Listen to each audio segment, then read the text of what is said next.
Morning, dear students. Today I have to talk about the life cycle of Plasmodium. So, as we know that Plasmodium, it is a protozoa. In previous classes, we already studied that there are the 10 phylums: Protozoa, Porifera, Annelida, then Arthropoda, Aschelminthes, Platyhelminthes. There are the several phylums.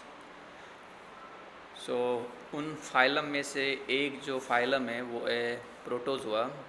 ये जो Plasmodium species है, ये Plasmodium species which is responsible for causing the malaria disease. So well known malaria disease जिसकी वजह से होता है और वो है प्लाज्मोडियम. और ये जो प्लाज्मोडियम है ये कौन से फाइलम में आता है? फिर ये प्रोटोजोआ इस फाइलम में आता है.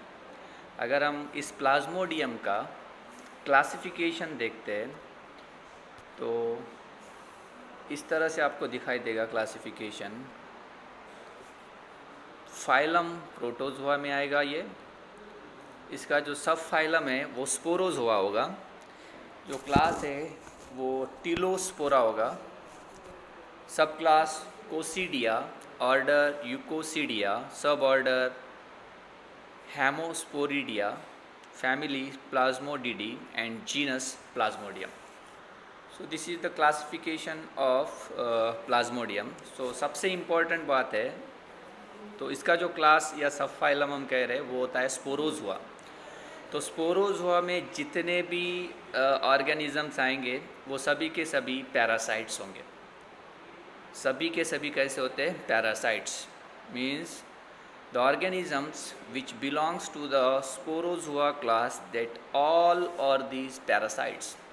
Then what is exactly meaning of the parasites? Parasites means which can depend on the other organisms, जिसे हम होस्ट कहते हैं. सो जो ऑर्गेनिज़म दूसरे ऑर्गेनिज़म से अपना जो मेटाबॉलिक न्यूट्रिएंट्स है वो क्या करेगा? गेन करेगा. That is called as the parasite. एक तो एंडो पैरासाइट होगा या एक्सो पैरासाइट. अभी एंडो पैरासाइट मीन्स जो इनसाइड द बॉडी, सेल के अंदर या बॉडी के अंदर जो रहेगा that is called as the endo parasite. और आउटसाइड द बॉडी जो रहेगा तो वो होगा एक्सो पैरासाइट. तो ये प्लाज्मोडियम ये जो स्पीसीज है ये एंडो पैरासाइट्स है and which is responsible for cause the malaria disease. और ये कौन सा डिसीज़ कॉज करता है? मलेरिया ये डिसीज़ कॉज करता है. तो जितने भी स्पोरोजाइट में जितने भी ऑर्गेनिजम्स आएंगे उनमें किसी भी तरह का लोकोमोटरी ऑर्गेनेल्स प्रेजेंट नहीं होगा.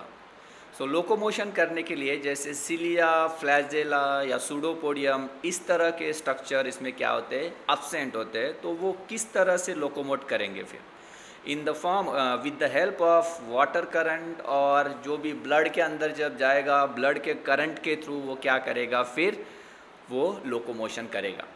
Is it clear? सो दो चीज़ें यहाँ पे याद रखना है. प्लाज्मोडियम ये प्रोटोजोआ है. जनरली क्या होता है कि बहुत बार ऐसे पूछा जाता है कि मलेरिया या डिसीज़ किसकी वजह से होता है. तो जनरली आंसर होता है बैक्टीरिया से होता है या वायरस से होता है. तो ये प्लाज्मोडियम ये जो स्पीसीज़ है जो मलेरिया कॉज करने वाला, इसे हम मलेरियल पैरासाइट भी कहते हैं. तो it is belongs to the protozoa. तो ये आपको याद रखना है, ये बैक्टीरियल या वायरल डिसीज़ नहीं है, ये एक प्रोटोजोअन डिसीज़ है malaria. Okay. So there are the 4 species which are exist in the nature which cause the malaria.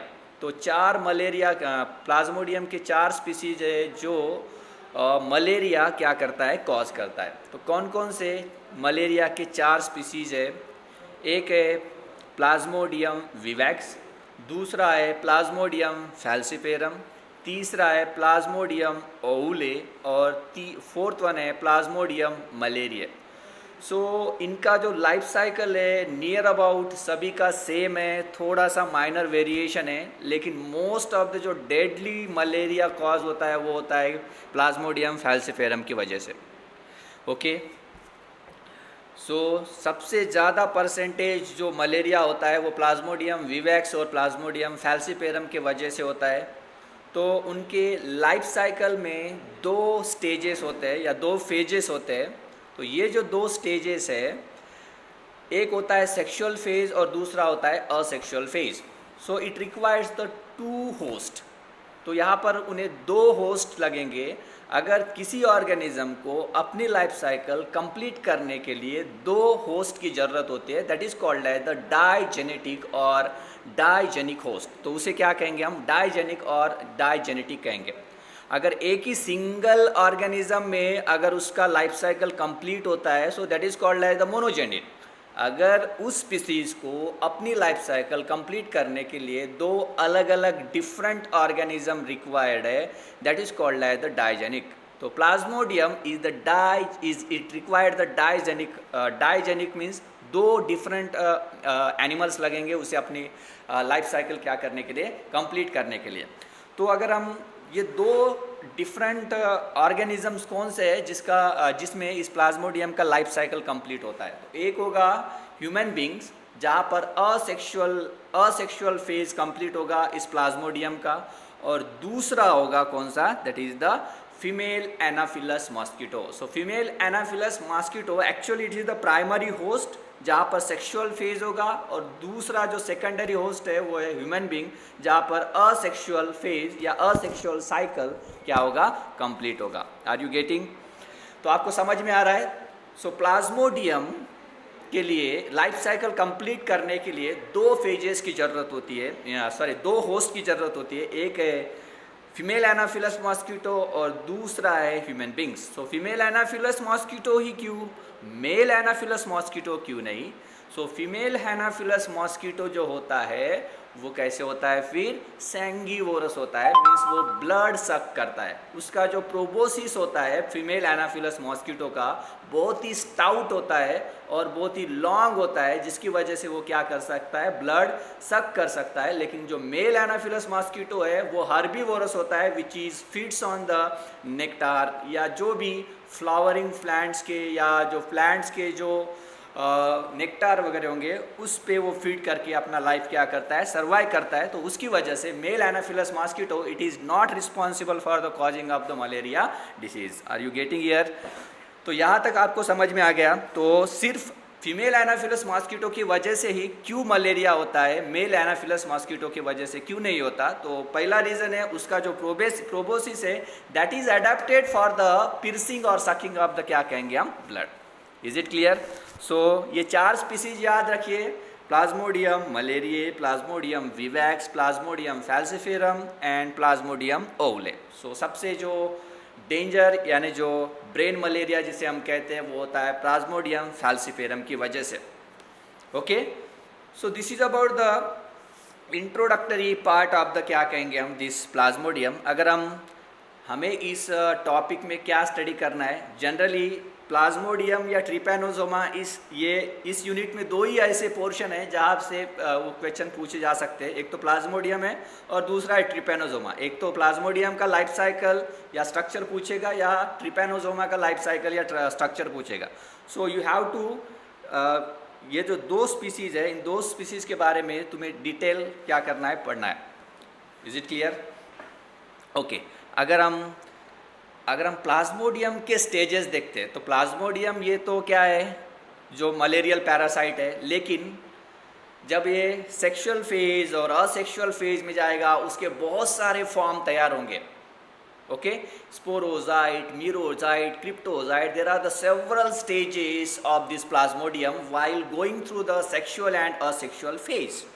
सो ऐसा कौन सा स्टेज है प्लाज्मोडियम का जिसकी वजह से मलेरिया ये डिसीज होता है? ये हमेशा क्वेश्चन पूछा जाता है, which is the infective stage of Plasmodium which is responsible for the causing of malaria disease? तो हमेशा याद रखिए स्पोरोजाइट। तो स्पोरोजाइट हमने ऑलरेडी अभी बताया था कि plasmodium it belongs to the sporozoa class. ये कौन से क्लास में आता है? स्पोरोजोआ। तो स्पोरोजोआ में जो स्पोरोजाइट ये जो स्टेज है प्लाज्मोडियम का, it is the infective stage of क्या कहेंगे हम, मलेरिया। तो ये जो स्पोरोजाइट है ये स्पोरोजाइट कहाँ पे होता है? फिर जो फीमेल एनाफिलस मॉस्किटो है, उस फीमेल एनाफिलस मॉस्किटो का जो सलाइवरी ग्लैंड है, उस सलाइवरी ग्लैंड के सलाइवा में क्या होता है? प्रेजेंट होता है। So that is the infected, क्या कहेंगे हम? इन्फेक्टेड जो मॉस्किटो होगा, female anopheles mosquito, infected means क्या कहेंगे हम? जो फीमेल एनाफिलस मॉस्किटो है उसे मलेरिया नहीं होगा, क्लियर, लेकिन it carry, because it is act as the vector. Female anopheles mosquito क्या है? फिर it is the vector. It transfer the plasmodium from one individual to another individual. Suppose मुझे malaria नहीं है, मैं हेल्दी पर्सन हूँ, लेकिन दूसरा एक पर्सन है जिसे क्या है? मलेरिया हुआ है, तो उसके बॉडी के अंदर, उसके ब्लड के अंदर क्या प्रेजेंट है? फिर प्लाज्मोडियम प्रेजेंट है। जब एक या फीमेल एनाफिलस मॉस्किटो उस इन्फेक्टेड पर्सन को क्या करेगा? बाइट करेगा, तब वो ब्लड क्या करेगा? सक करेगा। उसके ब्लड के थ्रू जो भी प्लाज्मोडियम है, वो प्लाज्मोडियम उस फीमेल एनाफिलस मॉस्किटो के सलाइवा में पहुंचेंगे, और वो उड़कर जब फिर से मेरे पास आएगा और मुझे बाइट करेगा, तो ऑब्वियसली वो जो प्लाज्मोडियम है वो मेरे बॉडी के अंदर जाएंगे। मीन्स हम क्या हो रहे हैं? यहाँ पर इन्फेक्टेड हो रहे हैं। Is it clear? सो जो सलाइवा है, उस सलाइवा में एक एंटी कोएगुलेंट होता है, जिसकी वजह से वो क्या नहीं होता? फिर कोएगुलेट नहीं होता है। Is it clear? जब वो हमें बाइट करता है, तो बाइट करने के बाद कुछ एंटी कोएगुलेंट छोड़ता है हमारे ब्लड में, उसकी वजह से वहाँ पर कोएगुलेशन, क्लम्पिंग या क्लॉटिंग नहीं होता ब्लड का। Is it clear? ओके, सो इस तरह से क्या करेगा? वो जो हेल्दी पर्सन है उसे बाइट करेगा, जो इन्फेक्टेड मॉस्किटो है, फीमेल एनाफिलस मॉस्किटो, वहाँ से जो स्पोरोजाइट स्टेज है, वो स्पोरोजाइट स्टेज को क्या करेगा? वो क्या करेगा? रिलीज करेगा उसके ब्लड में। इस तरह से जो हेल्दी पर्सन है उसे क्या होगा? मलेरिया क्या हो सकता है? हो सकता है। सो हमें यहाँ पर क्या स्टडी करना है? Ultra structure of sporozoite. तो स्पोरोजाइट हमें पता है, स्पोरोजाइट क्या है? It is the infective stage of malarial parasite और Plasmodium. So we should know about the structure of sporozoite. तो स्पोरोजाइट का स्ट्रक्चर क्या है?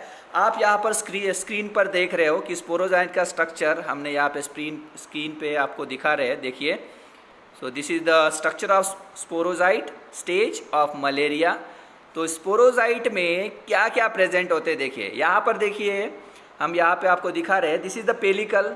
ये पेलिकल जो आउटर कवरिंग है स्पोरोजाइट का, okay, the body of this sporozoite, which is bounded by a specific membrane like structure which is actually made up of with the protein, that is called as the pellicle। और ये जो pellicle है बहुत ही firm और elastic होता है। Is it clear? और elastic होने की वजह से जब वो ब्लड कैपिलरीज में क्या करेगा? एंटर करेगा, तो क्या होगा? फिर ब्लड कैपिलरीज में वो क्या कर सकता है? फिर इजीली पास हो सकता है। ओके, किसकी वजह से? ड्यू टू दिस पेलिकल की वजह से। Is it clear? अभी यहाँ पे दूसरा स्ट्रक्चर देखिए, this is the anterior portion. ये जो राइट साइड में आपको जो दिख रहा है वो this is the anterior portion, and this is the जो माइटोकॉन्ड्रिया वगैरह है इधर, this is the posterior portion. We are going through the anterior portion first. Anterior portion में आपको क्या दिख रहा है? देख रहे हैं माइक्रोट्यूबुल्स ऑफ पेलिकल। यहाँ पर माइक्रोट्यूबुल्स दिख रहे हैं। अब ये माइक्रोट्यूबुल्स क्या है? These are the cytoskeleton. अब ये साइटोस्केलेटन क्या है? जो साइटोप्लाज्म है, उस साइटोप्लाज्म के अंदर प्रोटीन के ऐसे क्या प्रेजेंट होते हैं? थ्रेड्स प्रेजेंट होते हैं, microtubules, microfilaments, okay, intermediate filaments, these are the types of cytoskeleton. उसी तरह से इस स्पोरोजोआ स्पीसीज में जो अपाइकल कैप है एंटेरियर पोर्शन पे, वहाँ से वो एक्सटेंड हो रहा है microtubules. Is it clear? And this microtubules that is helps in the wriggling movement of this sporozoa। अब ये wriggling movement क्या होता है? Wriggling movement means वो twist होता है, इस तरह से turn होता है। अगर आपने